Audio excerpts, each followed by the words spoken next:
It is Pals Pulls time.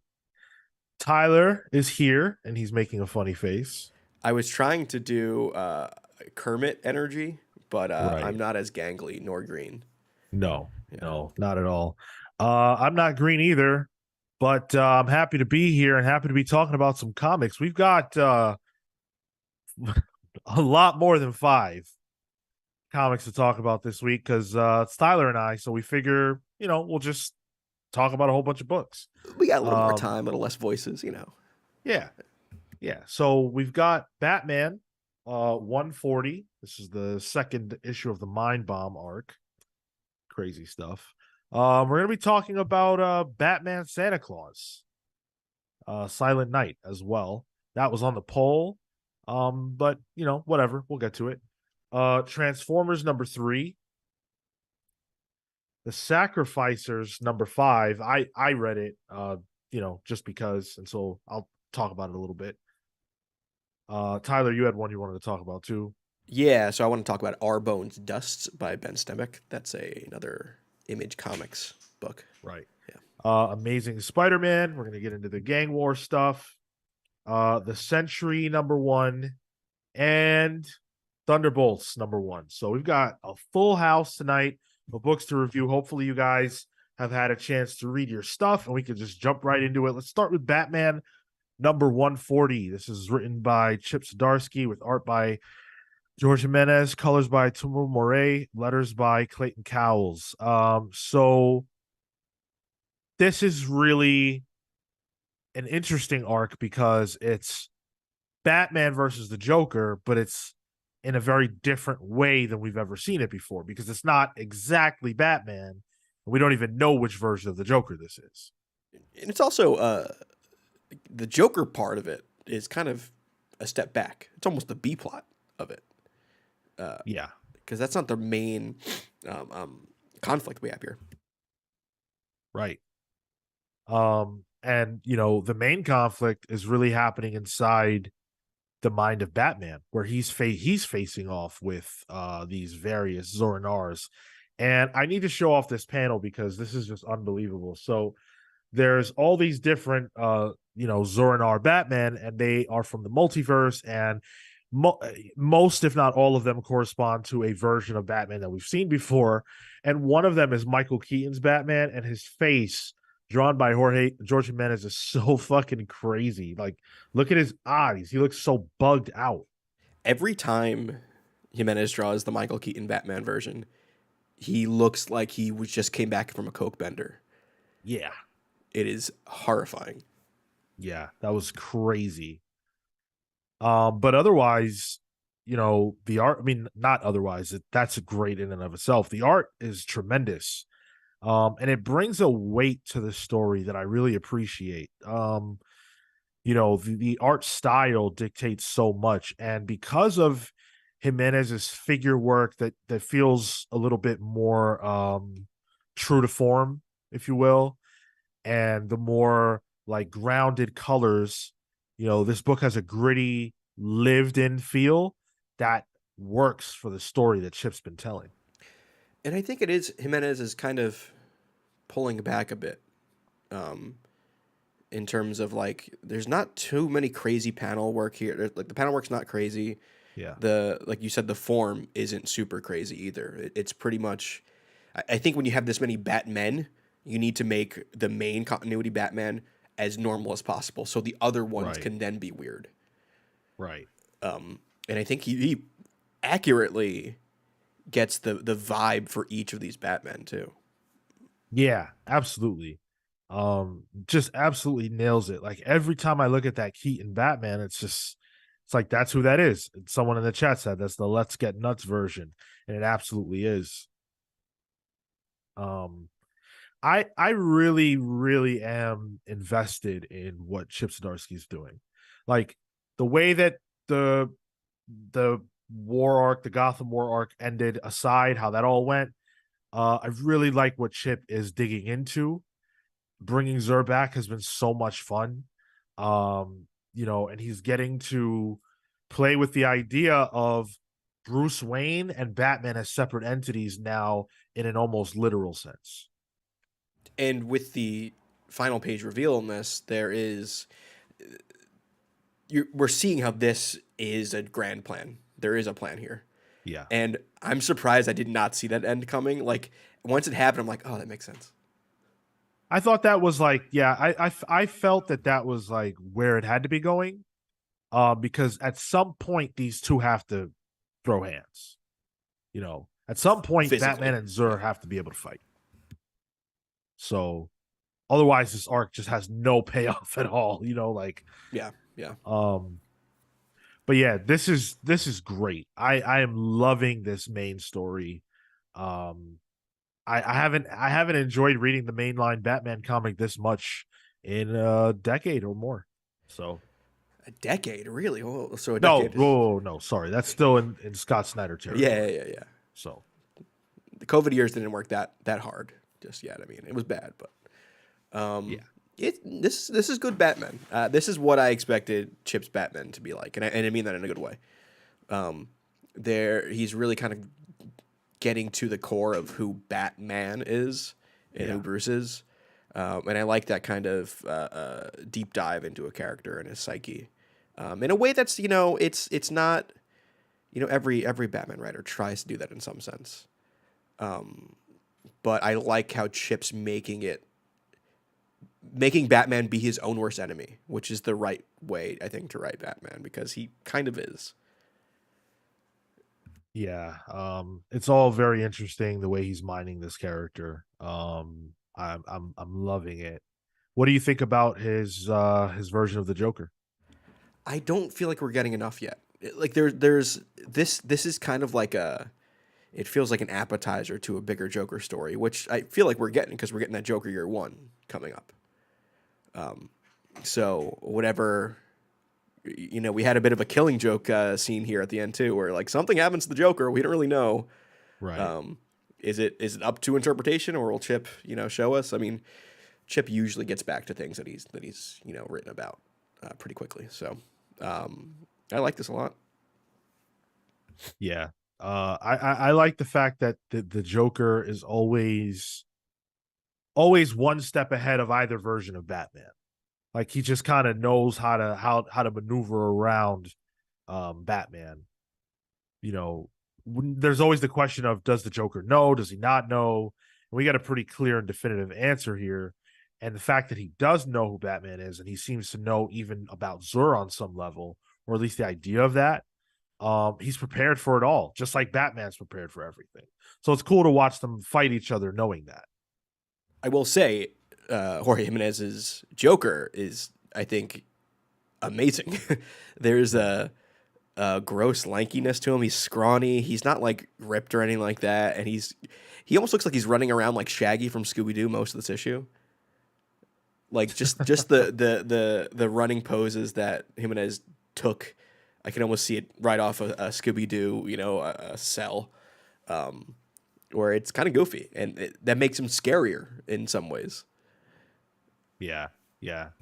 He's just he's just a menace. He's just a menace.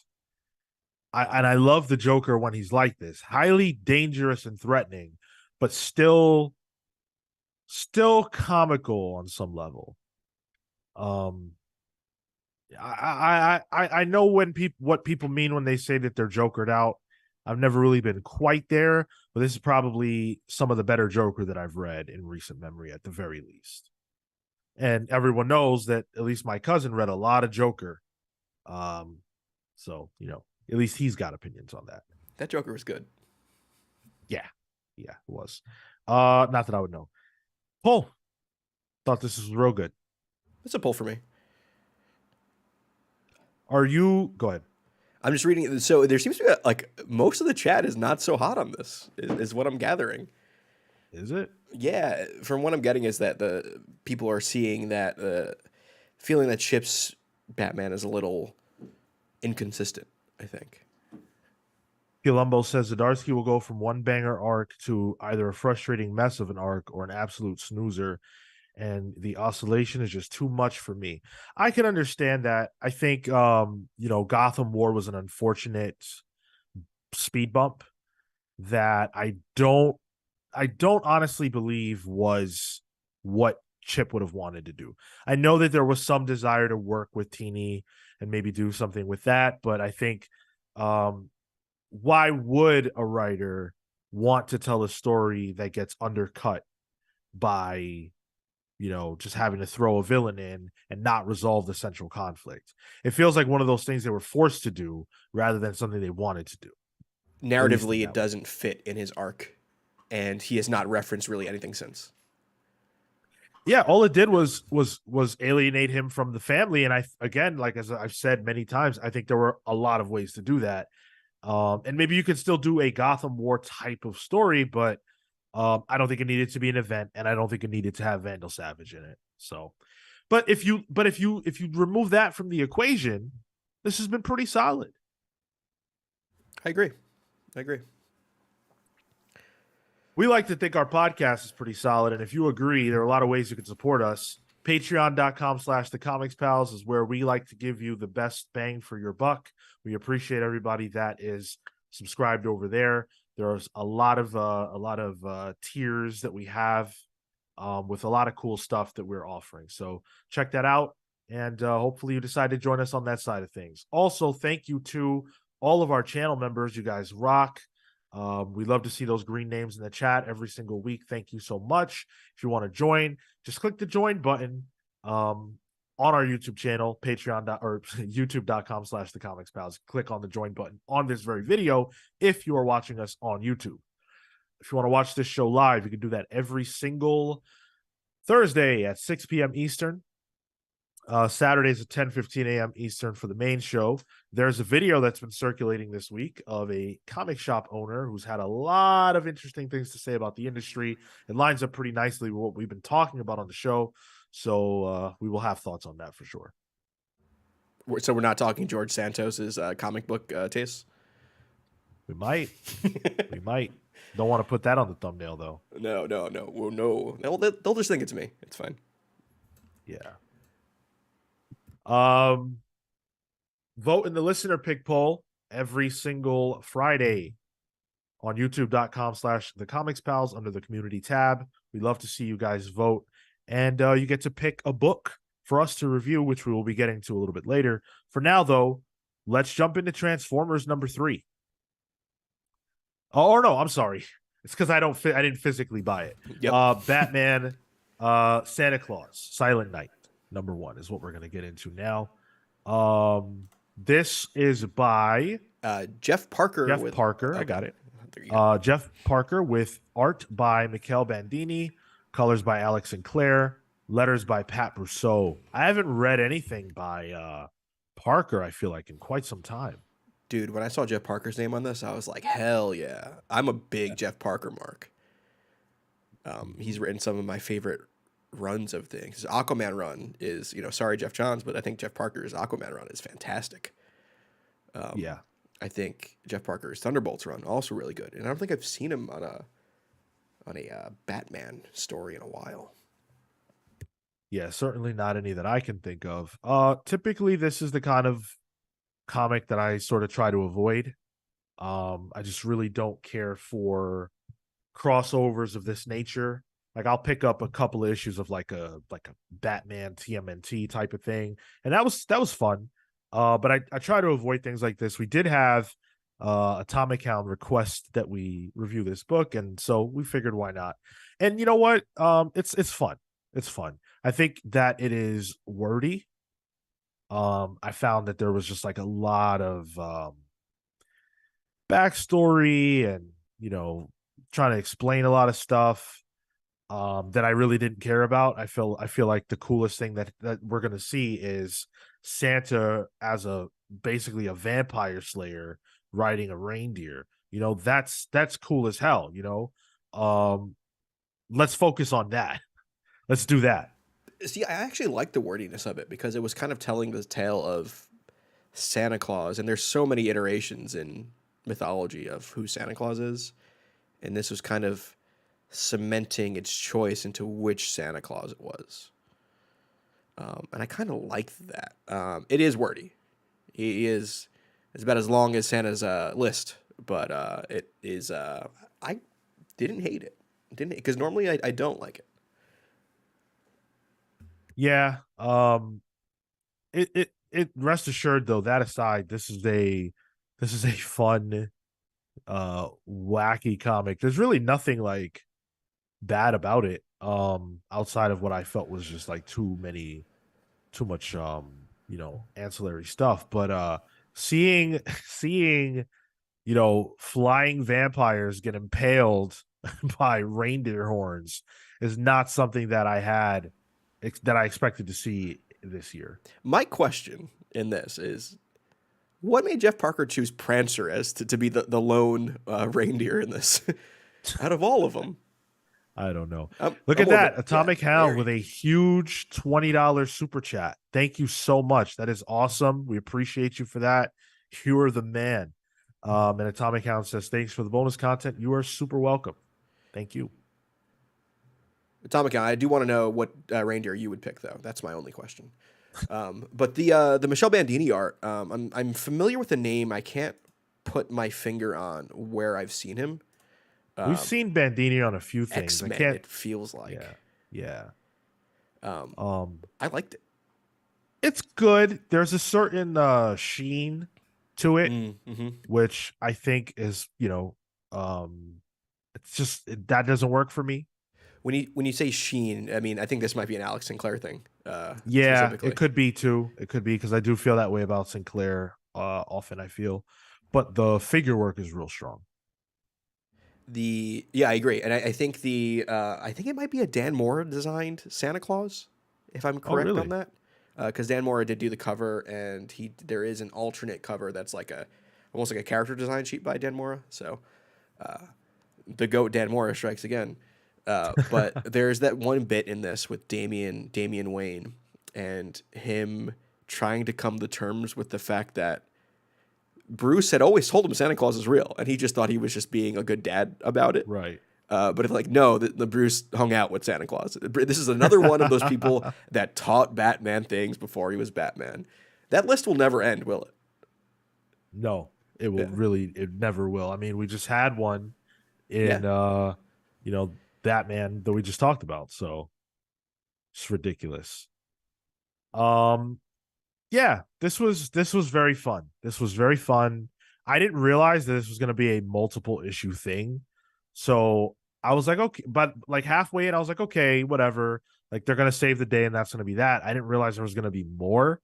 So while I had fun with this, I don't know if I care to read more of it. So I'm going to pass for myself, but I'm going to say that if you are looking for a little bit of a holiday comic, maybe you've got a kid in your life who you think this would be great for a kid.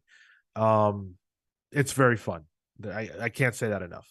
I actually liked when it was like, oh, there's a cliffhanger and there's two more issues. This is a 3 issue mini. Um, Yeah. because part of me was like, I don't want to read all of this in one chunk. Mm. And then once it was like, oh, there's two more issues, it feels like a better pacing for me with it because I had no idea. I read things digitally. I don't see page count until I'm halfway through it. Um, but yeah, this is a pull for me. I did like this. I had fun with this, and I think Atomic Hound is understanding my taste because he messaged me. He's like, "Hey, I think you'll like this," and not wrong.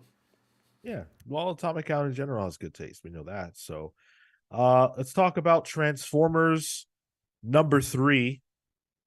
This is of course Skybound book. We just talked to Tyler and I just spoke with Joshua Williamson and Tom Riley of Duke. Go run the numbers up on that. That was a really fun interview. We didn't get as Yeah, much time as we wanted, but we had a good time. And thank you to everybody, by the way, who showed up live. We didn't really promote it that well because we were just kind of up in the air, but thank you for showing up for that. and I will say Duke comes out uh, last week of December, I think. Pick it up; Real it's good. good. Yeah, Real good. So this Transformers is written and drawn by Daniel Warren Johnson, with colors by Mike Spicer and letters by Russ Wooten. So I actually had to read issues 2 and 3 back to back because I missed the episode where we did number 2. And so I was pretty wowed by the second issue. I thought it was really strong. This one is even better. yeah. I thought that was gonna be a but no, you went where I thought you would. Yeah, this comic is just awesome.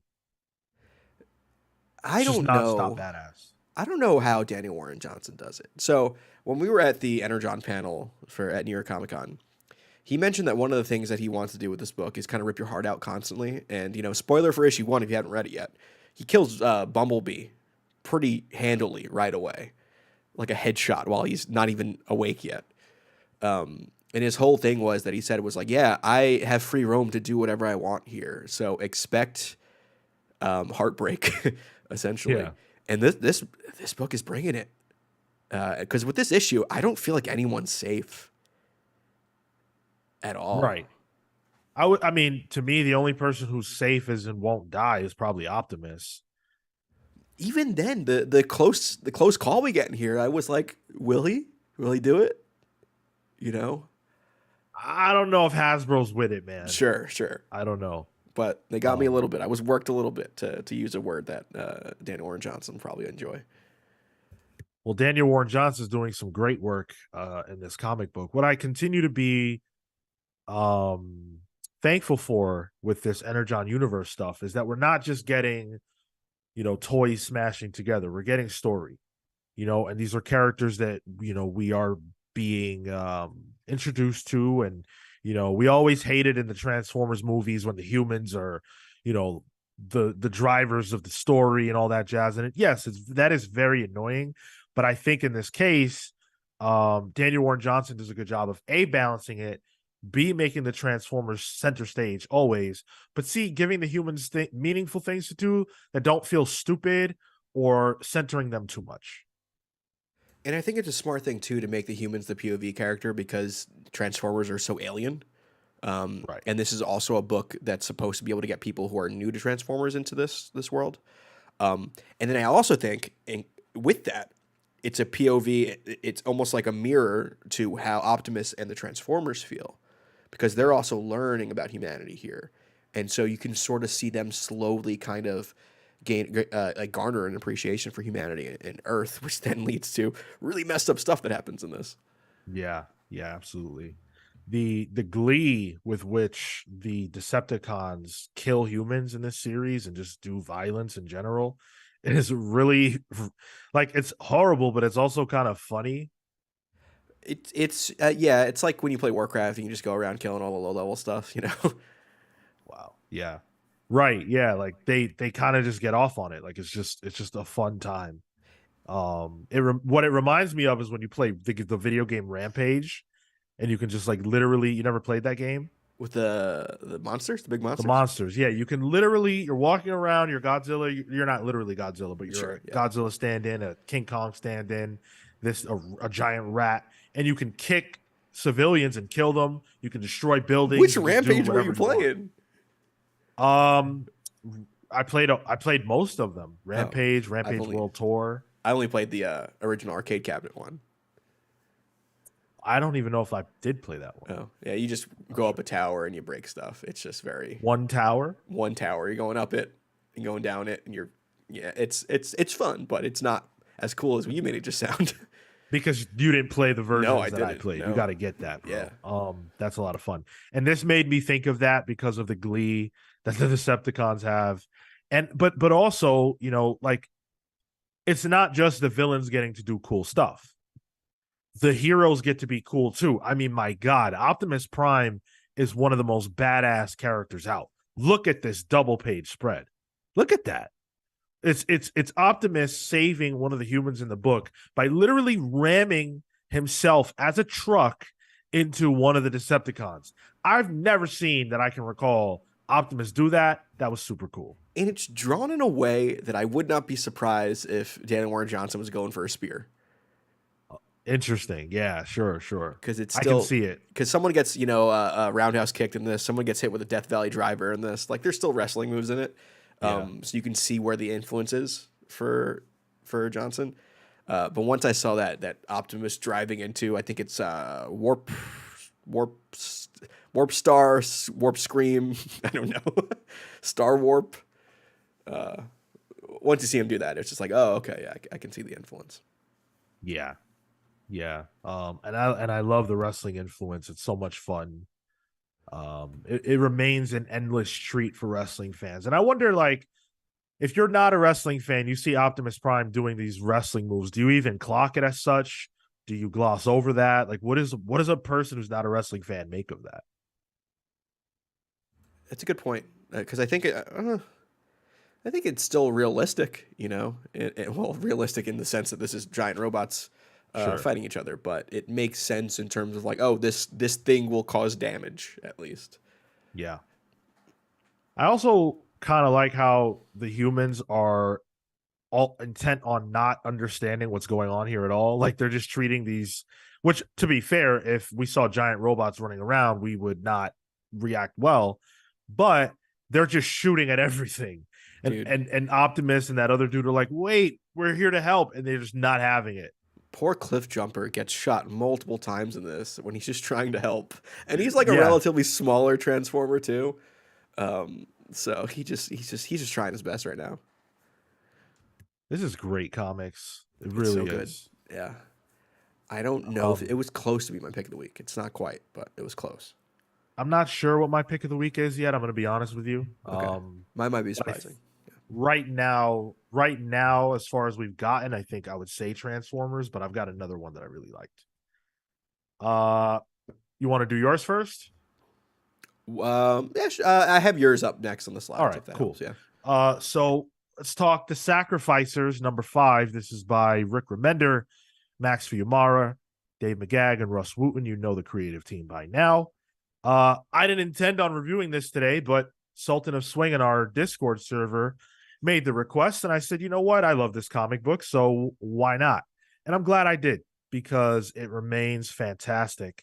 We get more time with the Forerunner, or I'm sorry, the Foreman rather, um, and he's the really cool, big, giant dude with the cloak on him and the cool weapon and everything, like the cool helmet rather. Well, he that helmet comes off and we get to see what's underneath that. Is it Do you cool or want to see? gross? You want to see? I'll just show you. He's just one of the bird Oh, people. Yeah, interesting. which is a revelation. And so Huh. the issue is dealing with the fact that, he's not in that inner circle. Like he created the elixir that gives them what they have, this eternal life, and he figured out this mechanism and everything like that. And to some people, he is this amazing figure, like we see with the woman who's worshiping him. But in the grand scheme of things, when it comes to the gods, he's just fodder. And he hates that and he resents that. So Rick Remender just adding depth and layer to that character with this issue. I haven't gotten to it yet, but if we don't talk about sacrifices, I usually try and get to it right away. Yeah. It's a, even if it wasn't Rick Remender, like the Fiumara art is insane. Yep. The art is ridiculous. It just really never fails. And it's like, wow, how have I not seen Fiumara before? Bill's a Hellboy guy, and I'm actually going to be talking about another book, which is another Hellboy alum. But I feel like I read a Hellboy Christmas special by the Fiumara brothers at one point years ago. I see. The Hellboy universe has a lot of insanely good artists that like kind of just stay there. So it is cool kind of seeing something outside of that because it's a little daunting to get into the Hellboy universe. Yeah, I agree with that. There hasn't been much action in this series yet, and this is the first issue where we really start to get some. And man, is it a treat. It's really, really good stuff. Max Fiumara is on fire. And yeah, this series is phenomenal. This was the other book that I considered for pick of the week. Gotcha. Um, and I think I'll go with it. Yeah, I'll go Okay. with the Sacrificers Cool. for sure. So I'm up. Yeah, Cool. I actually checked out Our Bones Dust #1 by Ben Stenbeck with colors by Dave Stewart and letters by Russ Wooten. So I picked this up not on purpose. Mostly I was looking through, I was trying to find slides for the show. And then as I'm going through a list of books that came out, I recognized the title and I was like, where did I hear that from? And actually, oh geez, I'm blanking on the name now. Swamp Thing artist. He did uh, Yannick Paquette. There we go. I talked about it Okay. before we even went live. Right. Yannick Paquette mentioned this book as being in his top 4 comics, and he's like, it hasn't. It's not even out yet, but you should check it out when it does come out. And I was like, all right, I'll get to it eventually. And it came out, and I remembered. So this is kind of a weird post-apocalyptic dry wasteland of a world, and all the people there don't really talk in full sentences. Like you can tell time has passed and the English language has kind of devolved in a way as the world devolved. There's a lot less words. It's almost like Kevin from The Office when he says like me no need to say so many words when less word work well, you know? Like it's just eliminating words in it. So I think it's an interesting way to work with language. But the whole premise is that this world is super dry. Water is a very valuable resource. And then meanwhile, you got this Mad Max world going on. There's these AI aliens that have come to kind of document the world and just to learn what there is. And they're like taking parts of little plants and just documenting them. And then they see a young child in this world. And one of them just gets a little too curious. And that's where the story goes. I think it's like a 5-issue mini. Let's see. A 4-issue mini. So a good solid thing. It was good, man. Ben Stenbeck is another Hellboy area alum as well. Worked on, I believe, what was he credited with here? Baltimore and Frankenstein Underground.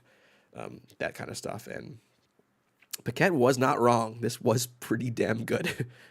It's a really weird world, and I liked it a lot. I'm so annoyed by that because I didn't get this. I skipped it. I intended to buy it, but I was like, you know what? Let me chill. Let me, I've talked about needing to lower my stack. You It's guys know horrible, the Sean. drill. It's horrible. Which, by the way, I did not succeed at Oh, this okay. week. I spent way more money than I thought I would. I was like, oh, I did good this week. No, turns out I grabbed 15 comics. The guy rang me up. He told me the price, $68, whatever it was.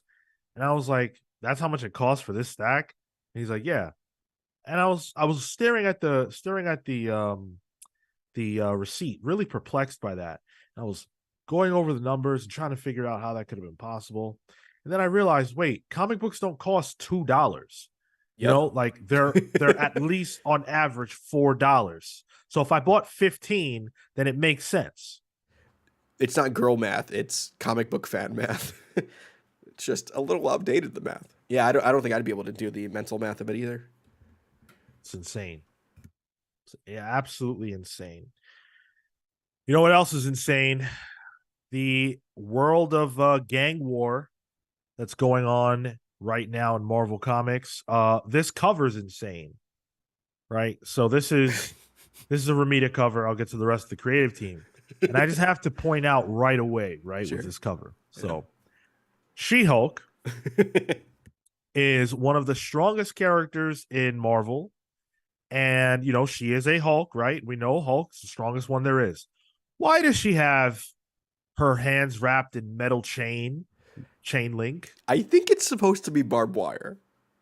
or barbed wire? I mean, if that's I don't. Ramita's version of barbed wire. But okay, let's accept that, right? Yeah. Why does Miles Morales need brass knucks? It's a gang war, dude. You got to use gang related weapons. My man has a Venom sword. Oh, What does he need brass knucks for? I like the bat that Spider-Man has. That it's not even like a baseball bat because it's not shaped that way. Right. Like everyone knows, a baseball bat kind of gets a little wider towards the end. This is more of a wiffle ball bat that's brown. Yeah. That And that's a rough cover. What does Spider-Woman have? I think what? I don't even know. she has 2 leather ultimate nullifiers. I just assumed they were nunchucks. I didn't really analyze it. I don't know what those are. That They doesn't look even like- make sense as nunchucks, actually. Like rapier handles without the sword. Or are they like the slappers that cops have, I don't know, man. That just doesn't make any sense to me visually. But Zeb Wells wrote it, John Romita drew it, Scott Hanna inked it, and Marcio Menes colored it. That's the creative team. What did you think, Tyler, of the opening salvo of the gang war? So Amin Perez in the chat says this looks like a kick-ass cover, and as I was reading this, I was thinking, man, this is a kick-ass comic, and I loved it. This is a lot of fun. This is my pick of the week. Nice. I had a lot of fun with this. This is Ramita doing some of his best work recently, I think. Like one of the main issues I have with Ramita lately was crowd shots and group shots he's not great at. And he's changing my mind. Like he's showing me why Ramita is known as like the guy. Like compare this to his Superman stuff, it's leaps and bounds better. This is more like his kick-ass stuff. And I think it's because it's set in this street level gang war that he's just more comfortable with, rather than drawing Superman fighting Gorilla Grodd. You know, I think it's a much more ground level, and I really liked it. It's a very simple event, and I think it leads it like one of the premises is that all the different neighborhoods of Manhattan are being split up by these gangs, and there's fights going out because of that, and it leads to like almost uh, uh, a very easy way to spin off these things into their own. You know, like oh, Spider Woman says she has to go down to deal with the lower West Side. You know, I'm like, all right, well that's Spider Woman's book. It's good. Like this feels like a classic crossover book, in a way that I enjoy, and I love street level Marvel. It's one of my favorite things of all time. And kind of seeing, you know, like Ringmaster gets 3 or 4 pages in this. I Yeah. love when shitty villains get, you know, a little chance to not really shine because he gets kind of beat pretty easily. But it just showcases why I like Marvel so much. Yeah, for sure. I agree with you. I thought this was really good. I think Ramita does feel like he's in his element. I think it helps that he had time off from the book. He probably got to take his time because I feel like a lot of this stuff was looking a little rushed before. That's fair. Um, we didn't have as many characters who had the exact same figure in this, which was nice. And I actually really quite like his She-Hulk. She has like kind I of do like too. bigger hair, which I like on that character. She kind of looks like an Italian. She looks like an Italian mobster, like not mobster. That's ridiculously stereotypical. Um, just an Italian woman. She like a little bit like Lady Gaga in that movie she was in. Which one? The one with the is it Versace? The Oh, yeah, I don't know. big hair. Yeah. Um, Yeah. what I love about Ramita, and it just brought me straight back to Remender's Captain America, all of his monsters look the same. They're just teeth Yo. monsters, Yeah. Yep. Absolutely. and I like it. It felt good, you know. Yeah. This is good stuff. And for me, Zeb Wells really hasn't missed on Spider-Man. Um, and this arc is no different. It's got that same fun that the book has had, but now something is like this thing that we've been building to since pretty much the beginning is now unfolding. Like Gang War is an event, and I know a lot of people don't like them, but if you've been reading Spider-Man, it's been coming to a head. So I'm glad that we're finally paying some of this stuff off. I still really love like the bunny. Yeah, That character's pretty cool, and seeing how Tombstone is developing. and it's funny because we got like in the Spider-Man 2 game, Tombstone's in that, and he kind of plays a more subdued version of who we picture Tombstone as, and we kind of get a little Yeah. bit of that here. And I like the whole part with Beetle. I don't know if Ramita knows how to draw hair for people who aren't white. um, Well, that was like it's like oh Robbie what's his last name? uh, Raymond. Reynolds, Raymond, Raymond. whatever it is. Yeah. Yeah, he had like Robertson. Robertson. Yeah, I knew it was an alliteration. Um, he just has straight white dude hair like in this, but I do like that. Like Zeb Wells is working with an ensemble cast here. That's really fun. Yeah. And like, it's a good Spider-Man book, but we don't get much Spider-Man in this. It's like the world of Spider-Man, really. Yeah, the world of street level Marvel. Um, Pretty much everyone you would expect to see in a situation like this is here on some level, and I imagine that there's more to come. Um, yeah, this is a lot of fun. I haven't actually tapped into any of the other Gang War stuff yet. So this is my first issue of it, but this was a good start for me. Definite pull. Yeah, same. I just jumped into the with this as well. Like I didn't read the alpha, and Yeah, it doesn't seem like I needed to. right. We get caught up to speed pretty quickly. Yeah, easy pull for me.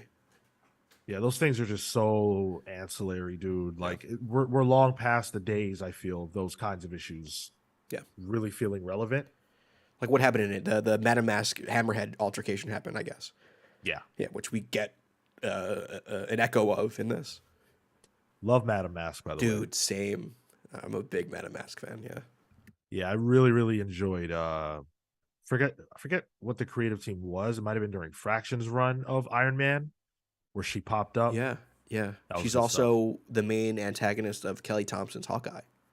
So stuff. very good. Yeah. Did I read some of that? I don't remember. What I did read was the new iteration of the Thunderbolts. Wait, is that what we're reading first? Sorry.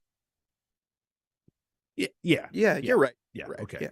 Thought I was. Thunderbolts by the dynamic writing duo of Colin Kelly and Jackson Lanzing.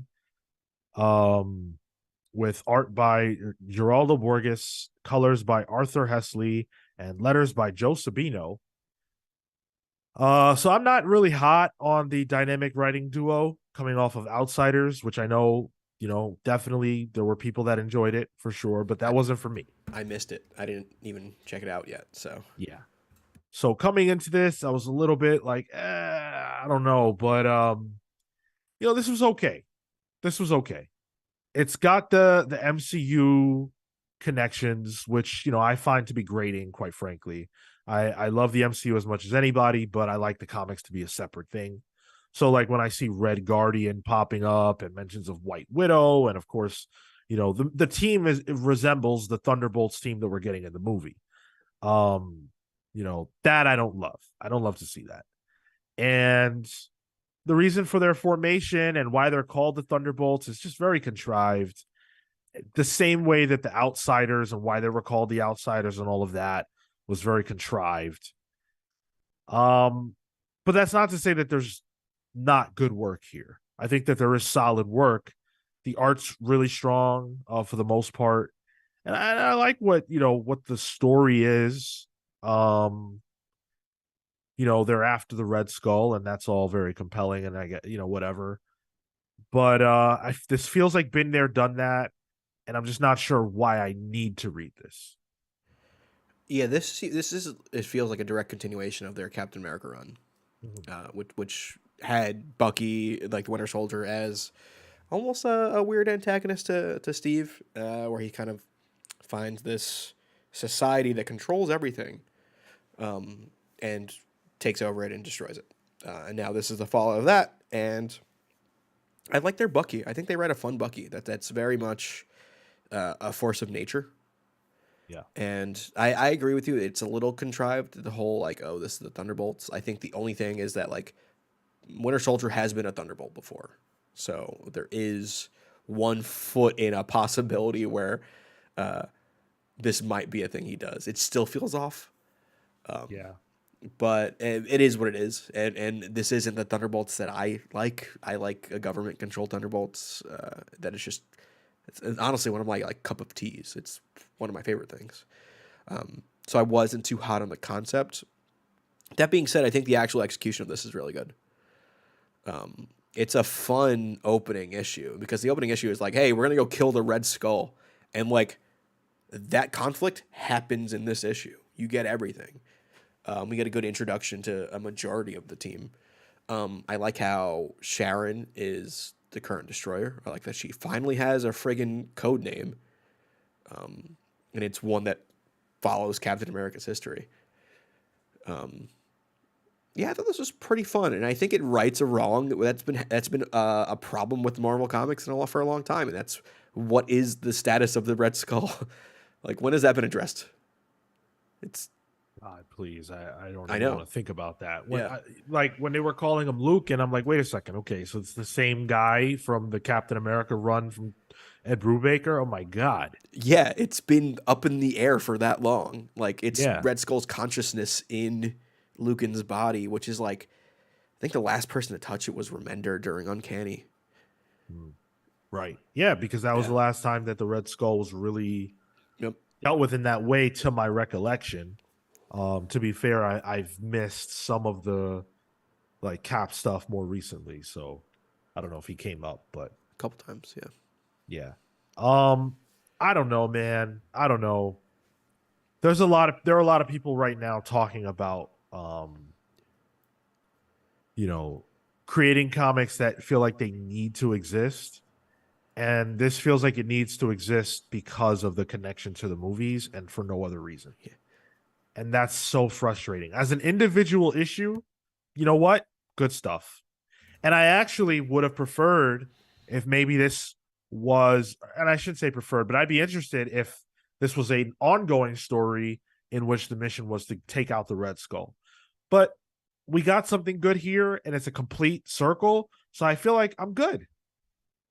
This is a one shot for you. I think for me this is a one shot. And Yeah. as a one shot, I would absolutely pull it. I'm gonna read it. I love team books. Like, just that's just my thing. Marvel team books is my thing. And I think it's a well done issue. But I agree with you. It does feel like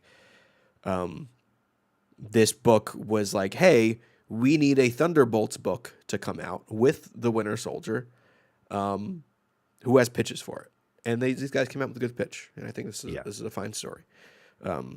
But it seems like the concept comes first rather than the story. Yeah. I completely agree. Before we move on though, the art is real good. Very good, yeah. Yeah. I was impressed. I think that Borges brings that kind of grittiness that is appropriate for a story following, a team of Thunderbolts of this nature. His Red Skull looks really great. I'm holding up a page right now, and it's this panel of him sort of talking maniacally, and then it follows down to a close up on his face and that disgusting nose. This is great, great work. I looked up where or what else Borges has done, and he did Angel Season 11. So Okay. yeah. Okay. Wow. Season 11. Jesus. They really got up there. I know they did. That was in 2017 too. Yeah. Yeah. I think it's a good book. I think I will give this an issue 2 easily, to see where this goes, because I do like how it's a continuation of their Cap run, which I actually enjoyed. I really liked their Cap run. It was different. It felt like more of an action movie rather than an espionage book that every writer has been trying to do since Brubaker's run. Yeah. Amin Perez says chances they cross over this series with the new Sentry run. We're about to talk about that in a minute. I could see that happening.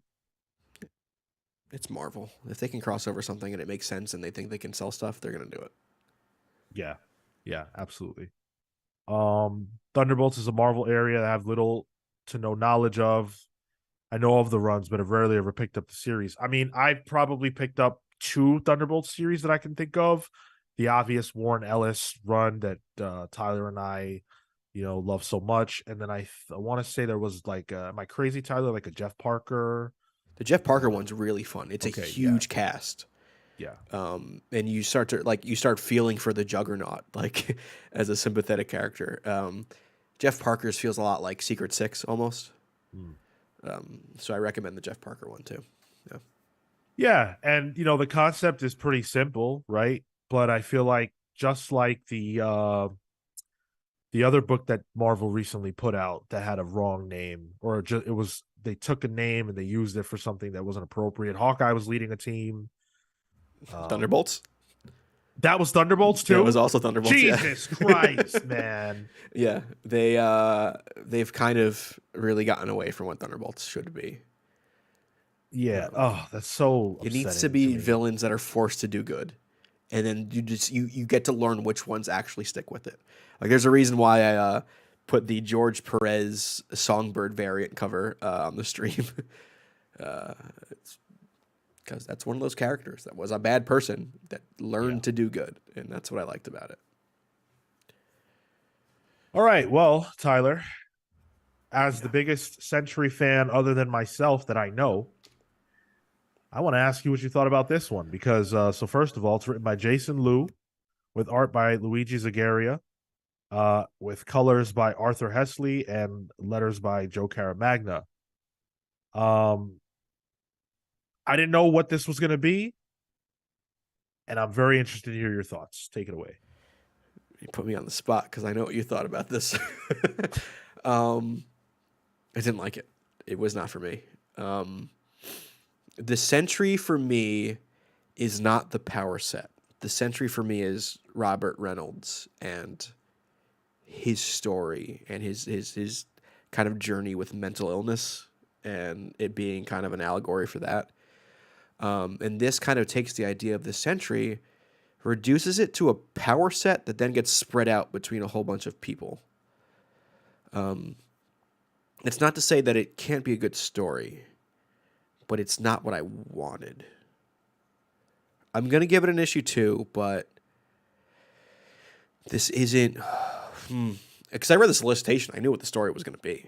I knew this was going to be like a more of the power just disbanding to these random people. But yeah, I don't.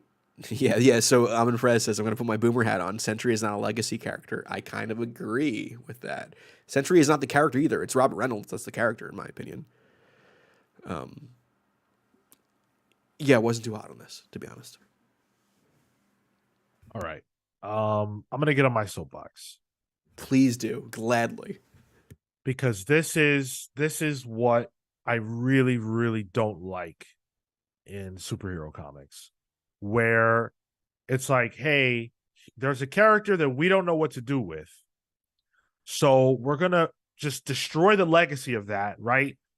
And then relaunch with something else that has nothing to do with the original version and make it about something random. Robert Reynolds is a character who has a very specific story. What is interesting about the Sentry if you don't have the story and the void and his great good being tethered to a great evil? It's another Superman clone after that. And not letting the character just be gone forever after what Bendis did with him, which I thought was all great, but continuing to go back to a well that's dry. It's dry. It's so frustrating. It really is. And then on top of that, there's this whole subplot here where there's a white blonde guy who looks like, the Sentry minus the like long flowing hair, who wants all the power for himself. And it's like he's fighting with this other individual who is, a brown person, and there's this whole racial undertone. What the fuck do I care about that for?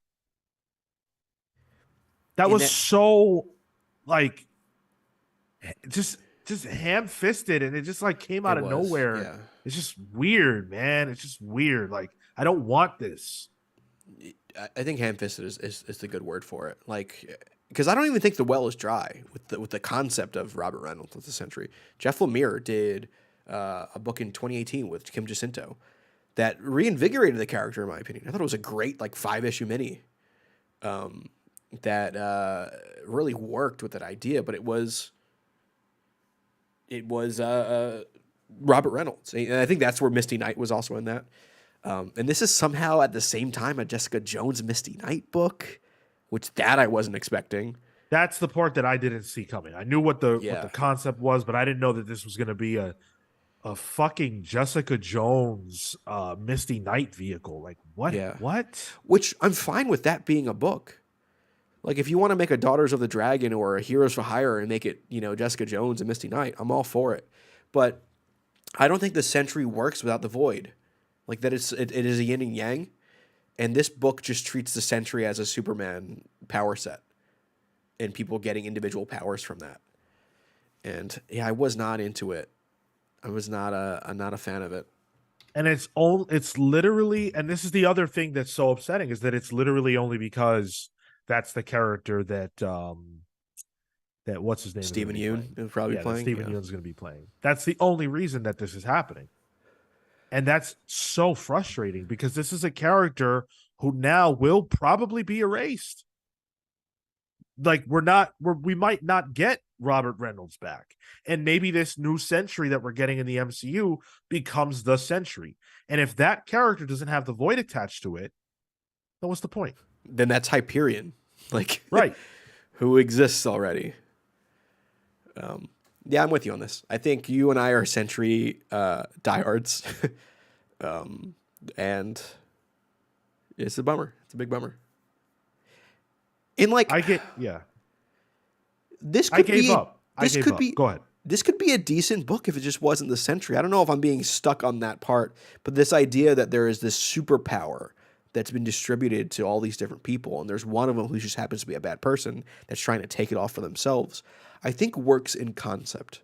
But that is a misunderstanding of the Sentry as a character, in my opinion. It's just what Marvel does. They take a name with some cachet and they strip mine it and apply it to something else.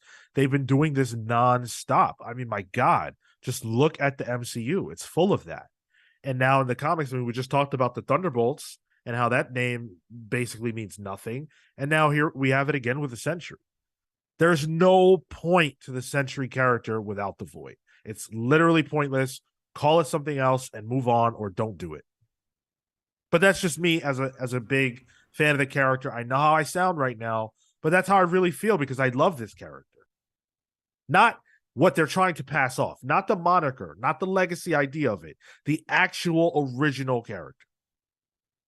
Yeah, I think he's one of the best characters to come out this century. Yeah. But yeah, I Pass. mean, yeah, it's a pass for me too. And it's what's annoying is too that like this feels like it's supposed to be synergy with the movies, you know, but from what we can tell is that Venn diagram is small. So why sacrifice that? Why sacrifice this for something that you're not even going to get a payoff for? And also like that you have no ETA for because of the strike. Well, I think the reason is because it doesn't matter. And I guess so, yeah. you know, I think the Sentry is one of those characters that people have a hard time wrapping their heads around for the simple fact that the best Sentry story that's going to be told was told already. And I think it's the same with characters like Venom, where for so long Venom languished because who could beat what Todd McFarlane had done with the character? Who could beat that original story? The character's the idea of the character is that story. It's not anything outside of it. So when you try to take the character outside of the story, it struggles. It's the same with Bane because Bane was made for a specific purpose. These are not characters that were meant to be telling stories with forever. And so when people keep trying and you already reached apex with them, it's really difficult. Same with Two-Face. Atomic Count says, sounds like the Marvel version of this week's Beast World Waller Rising issue. Maybe the worst comic DC has released in 2023. I have that downloaded because the cast of characters looked interesting. They have a Barack Obama Superman on there. I forget his name. What's his name? Can't recall. The multiverse Superman. Yeah. Oh, interesting. Now I'm more interested to read that comic. I'm probably going to read it after the show, honestly. Just because of how bad AH says it is? Yeah, actually, yeah. If it's the worst of something of the year, I kind of want to check it out.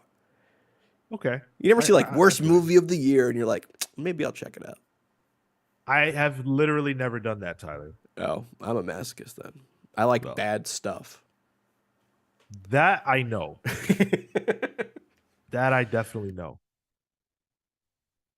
Calvin Ellis, thank you so much. Yes. Yep. That is the proper name. Yeah. Did you say pull on this or you? No, it's not a pull for me. No. Okay. Because you said you were gonna give it an issue too. I always give everything an issue too. That's just a statement I will go on. But I don't assume everyone is me. So based on that, I would say this is a pass. I would say pull the Jeff Lemire Sentry. Yeah, absolutely. Yeah. I mean, my God, man, like Also, that's Kim Jacinto on Archon, that the person that does the Marvel Snap variants that are really good. yeah, yeah. Just the Sentry to me was a more interesting like, and again, this is a long time ago. This was a more interesting version of Superman because I'm like, here's a character where the stakes are present because everything good that he does has a negative reaction. Superman is invulnerable, he's impenetrable, he's faster than a speeding bullet. How do you create a reasonable threat for him? I thought the Sentry was a great answer to that. And The I thought it was an amazing story that Bendis told. yeah. The answer was mental illness. Right. Yeah, but it was compelling. Yeah, and just Dude, like I remember, yeah. the way Bendis, like, this is going to turn into a 2000s Bendis jerk off, but the way Bendis would like see just little things in each issue, and you knew it would come, like, because the idea of like this dude will be on this book for a long time was Yeah. understood at that point. Right. The idea of like, is this a mini? Like, didn't exist. So you knew, like, oh, just like you would in a TV show, like that's going to be brought up eventually. I mean, besides the door in Wolverine's mind, I think that was never brought up again. I don't remember that. There was like they get into Wolverine's mind to check his thing, and they find like a Jean Grey section, and there's just a door, and we never get an answer for it. But No, I mean it's multi-layered storytelling that you wouldn't even really expect from Bendis anymore. You hear that of Bendis and you're like, wait a second. He used to do things like that, and the answer is absolutely yes, he did. I sing the praises of New Avengers any chance I get because that was a series that really lit my mind on fire. And I remember those tie-in issues, the Siege tie-ins ooh, in New Avengers that dealt with like the Sentry and the origins of the power and the void, and there was some implications about Jesus, and there was all this stuff going on. It was so interesting to me at the time. the Jeff Lemire stuff gets into that. It gets into it pretty much makes him, ironically, Marvel's Miracle Man, in place of that idea of the character. Yeah, I might have to give that a read. If Because anything, it's good to look at. Yeah. that's like as much as I love the Sentry, once he was thrown into the sun or whatever, and they kind of discarded him, I was like, okay, nothing here for me. Nothing here for me. I don't blame you. So But at least he's a pretty fun Marvel Snap card. That -10. he's Deadly real good. good right now, though, actually. Is it really? Okay. Yeah, the Sentry is very much in the meta because what's happening is there's Annihilus, the new Okay. card, and so what that does is it It's a poison. sends all your cards with 0 or less power to the other side of the board and destroys those that Ooh. can't move. So what people do is they summon Sentry, send the Void to the right, and then Annihilus and send Annihilus over. But also what they do is they play Sentry and then they play Professor X on top of him. Would armor work too? No, because they would still Um, get it. Just they would get armor yeah. too. Okay, yeah. Right. Yeah. Well, they Interesting. wouldn't get armor. They would just get the Void Oh, because true. everything was 0 or less. 0 power. less. Interesting. Okay. Yeah, Sentry's a Yeah. fun card. I was playing a Sentry deck for a while. It was a Sentry, not poison, whatever the thing is that I used Viper. Luke Cage and Viper, and I used Green Hazmat. Goblin, and yeah. Yeah. Junk, they call it. That's the junk deck. Cool, yeah. Which And it is was a fun deck to very, very viable right now. And a lot of you probably don't have any idea what Tyler and I are talking about. Marvel Snap is a very fun digital card game that we both play. And so, yeah, just a little chat about that. But hey, listen, we're going to get out of here. Thank you guys so much for hanging out with us and spending an hour with us. We really, really appreciate your time. Let us know if you enjoyed the books we read. What's on your stack? What are you going to be reading this week if you get around to it? And make sure you vote in the listener poll. This week, of course, the Sentry won it, right? I'm so thrown off right now. It's Thunderbolts. Thunderbolts one. Thunderbolts won it. Yep. So, you guys did all right. Let's keep that going. You guys can vote every single Friday on youtube.com/thecomicspals under the community tab if you want to be a part of the voting. Let's run those numbers up. I want to see over 100 votes consistently. That's what I would like. That'd be good, because then it makes the polls a little more competitive too. Yeah, absolutely. Thank you all so much. Join us Saturday at 10:15 a.m. Eastern for the main show. It's going to be a fun one. We're going to have a lot to talk about, so come hang out with us for that. Thank you for joining us. Really appreciate you. Until next time, with the Comics Pal signing off. Take care.